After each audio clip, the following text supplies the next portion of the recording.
رسول اللہ صلی اللہ علیہ وآلہ وسلم نے فرمایا کہ علامات قیامت میں سے یہ ہے کہ علم دین کم ہو جائے گا، جہل ظاہر ہو جائے گا، زنا بکثرت ہوگا، عورتیں بڑھ جائیں گی اور مرد کم ہو جائیں گے، حتیٰ کہ 50 عورتوں کا نگران صرف ایک مرد رہ جائے گا۔ صحیح بخاری حدیث نمبر 81۔ رسول اللہ صلی اللہ علیہ وسلم نے فرمایا کہ میں سو رہا تھا، اسی حالت میں مجھے دودھ کا پیالہ دیا گیا، میں نے خوب اچھی طرح پی لیا، حتیٰ کہ میں نے دیکھا کہ تازگی میرے ناخنوں سے نکل رہی ہے۔ پھر میں نے اپنا بچا ہوا دودھ عمر بن الخطاب کو دے دیا۔ صحابہ رضی اللہ عنہم نے پوچھا، آپ نے اس کی کیا تعبیر لی؟ آپ صلی اللہ علیہ وسلم نے فرمایا، علم۔ صحیح بخاری حدیث نمبر 82۔ حجۃ الوداع میں رسول اللہ صلی اللہ علیہ وسلم لوگوں کے مسائل دریافت کرنے کی وجہ سے منا میں ٹھہر گئے تو ایک شخص آیا اور اس نے کہا کہ میں نے بے خبری میں ذبح کرنے سے پہلے سر منڈا لیا۔ آپ صلی اللہ علیہ وسلم نے فرمایا، اب ذبح کر لے اور کچھ حرج نہیں۔ پھر دوسرا آدمی آیا، اس نے کہا کہ میں نے بے خبری میں رمی کرنے سے پہلے قربانی کر لی۔ آپ صلی اللہ علیہ وآلہ وسلم نے فرمایا، اب رمی کر لے اور پہلے کر دینے سے کچھ حرج نہیں۔ ابن عمرو کہتے ہیں، اس دن آپ صلی اللہ علیہ وسلم سے جس چیز کا بھی سوال ہوا جو کسی نے آگے اور پیچھے کر لی تھی، تو آپ صلی اللہ علیہ وسلم نے یہی فرمایا کہ اب کر لے اور کچھ حرج نہیں۔ صحیح بخاری حدیث نمبر 83۔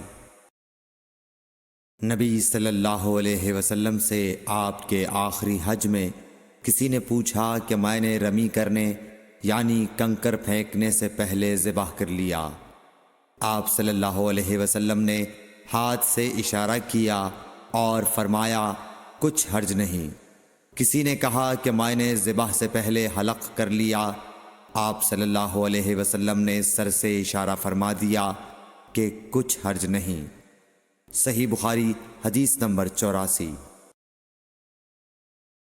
آپ صلی اللہ علیہ وسلم نے فرمایا کہ ایک وقت ایسا آئے گا کہ جب علم اٹھا لیا جائے گا، جہالت اور فتنے پھیل جائیں گے اور حرج بڑھ جائے گا۔ آپ سے پوچھا گیا کہ یا رسول اللہ، حرج سے کیا مراد ہے؟ آپ صلی اللہ علیہ وسلم نے اپنے ہاتھ کو حرکت دے کر فرمایا، اس طرح گویا آپ صلی اللہ علیہ وسلم نے اس سے قتل مراد لیا۔ صحیح بخاری حدیث نمبر 85۔ ہم سے موسیٰ بن اسماعیل نے بیان کیا، ان سے وہیب نے، ان سے حشام نے فاطمہ کے واسطے سے نقل کیا، وہ اسما سے روایت کرتی ہیں کہ میں عائشہ رضی اللہ تعالی عنہا کے پاس آئی، وہ نماز پڑھ رہی تھیں۔ میں نے کہا، لوگوں کا کیا حال ہے؟ تو انہوں نے آسمان کی طرف اشارہ کیا، یعنی سورج کو گہن لگا ہے۔ اتنے میں لوگ نماز کے لیے کھڑے ہو گئے۔ حضرت عائشہ رضی اللہ تعالی عنہا نے کہا، اللہ پاک ہے۔ میں نے کہا، کیا یہ گہن کوئی خاص نشانی ہے؟ انہوں نے سر سے اشارہ کیا، یعنی ہاں۔ پھر میں بھی نماز کے لیے کھڑی ہو گئی، حتیٰ کہ مجھے غش آنے لگا تو میں اپنے سر پر پانی ڈالنے لگی۔ پھر نماز کے بعد رسول اللہ صلی اللہ علیہ وسلم نے اللہ تعالیٰ کی تعریف کی اور اس کی صفت بیان فرمائی۔ پھر فرمایا، جو چیز مجھے پہلے دکھلائی نہیں گئی تھی، آج وہ سب اس جگہ میں نے دیکھ لی، یہاں تک کہ جنت اور دوزخ کو بھی دیکھ لیا، اور مجھ پر یہ وحی کی گئی کہ تم اپنی قبروں میں آزمائے جاؤ گے۔ مثل یا قرب کا کون سا لفظ؟ حضرت اسما نے فرمایا، میں نہیں جانتی۔ فاطمہ کہتی ہیں، یعنی فتنہ دجال کی طرح آزمائے جاؤ گے۔ کہا جائے گا قبر کے اندر کہ تم اس آدمی کے بارے میں کیا جانتے ہو؟ تو جو صاحب ایمان یا صاحب یقین ہوگا۔ کون سا لفظ فرمایا؟ حضرت اسما نے، مجھے یاد نہیں۔ وہ کہے گا، وہ محمد اللہ کے رسول صلی اللہ علیہ وسلم ہیں جو ہمارے پاس اللہ کی ہدایت اور دلیلیں لے کر آئے تو ہم نے ان کو قبول کر لیا اور ان کی پیروی کی۔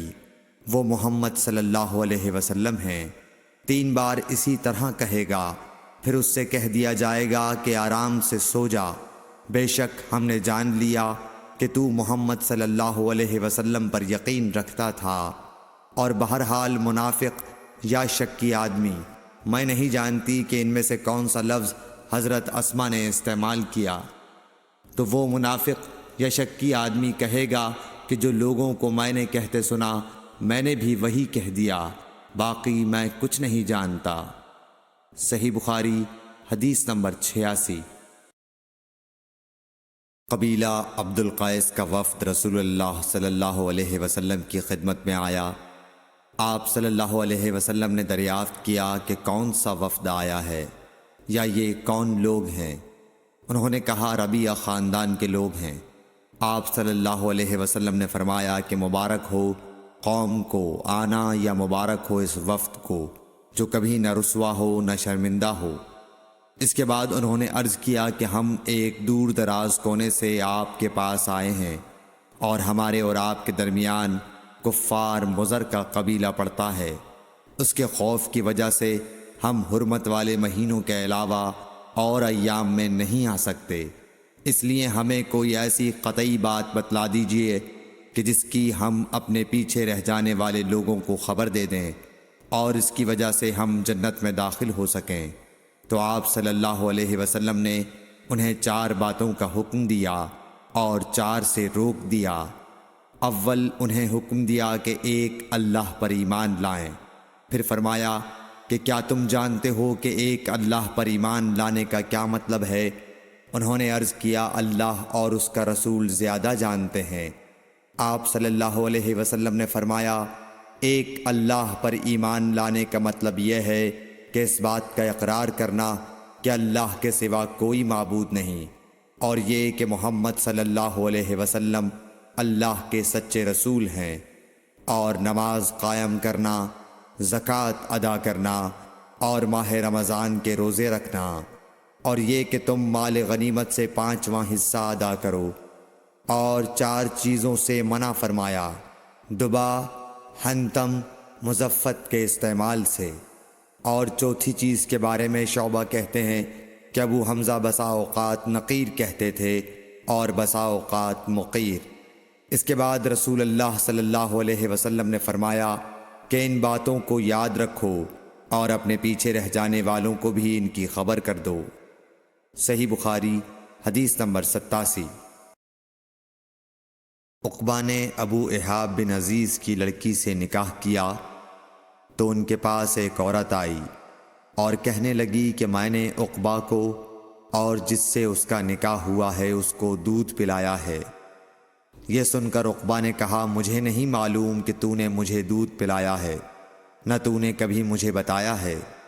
تب سوار ہو کر رسول اللہ صلی اللہ علیہ وسلم کی خدمت میں مدینہ منورہ حاضر ہوئے اور آپ سے اس کے متعلق دریافت کیا تو آپ صلی اللہ علیہ وسلم نے فرمایا کس طرح تم اس لڑکی سے رشتہ رکھو گے، حالانکہ اس کے متعلق یہ کہا گیا۔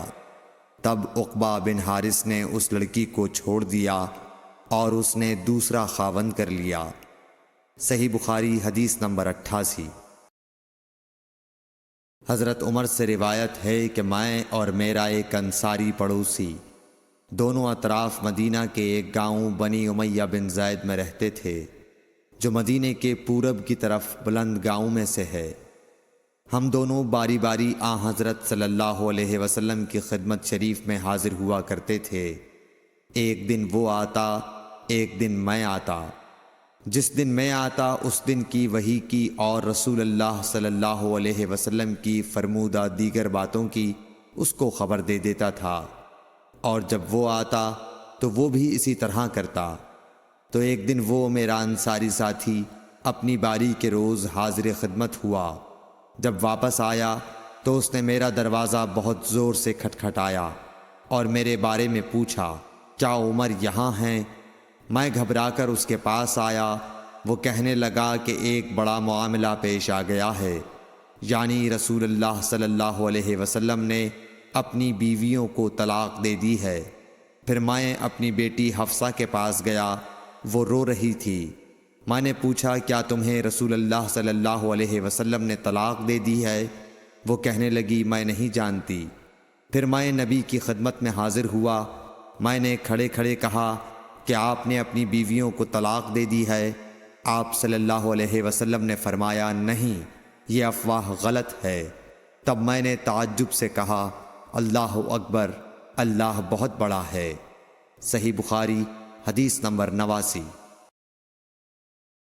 ایک شخص حزم بن ابی کعب نے رسول اللہ کی خدمت میں آ کر عرض کیا یا رسول اللہ، فلاں شخص معاذ بن جبل لمبی نماز پڑھاتے ہیں، اس لیے میں جماعت کی نماز میں شریک نہیں ہو سکتا، کیونکہ میں دن بھر اونٹ چرانے کی وجہ سے رات کو تھک کر چکنا چور ہوتا ہوں اور طویل قرات سننے کی طاقت نہیں رکھتا۔ ابو مسعود راوی کہتے ہیں کہ اس دن سے زیادہ میں نے کبھی رسول اللہ صلی اللہ علیہ وسلم کو وعظ کے دوران اتنا غضبناک نہیں دیکھا۔ آپ صلی اللہ علیہ وسلم نے فرمایا اے لوگو، تم ایسی شدت اختیار کر کے لوگوں کو دین سے نفرت دلانے لگے ہو۔ سن لو، جو شخص لوگوں کو نماز پڑھائے تو وہ ہلکی پڑھائے، کیونکہ ان میں بیمار، کمزور اور حاجت والے سبھی قسم کے لوگ ہوتے ہیں۔ صحیح بخاری حدیث نمبر 90۔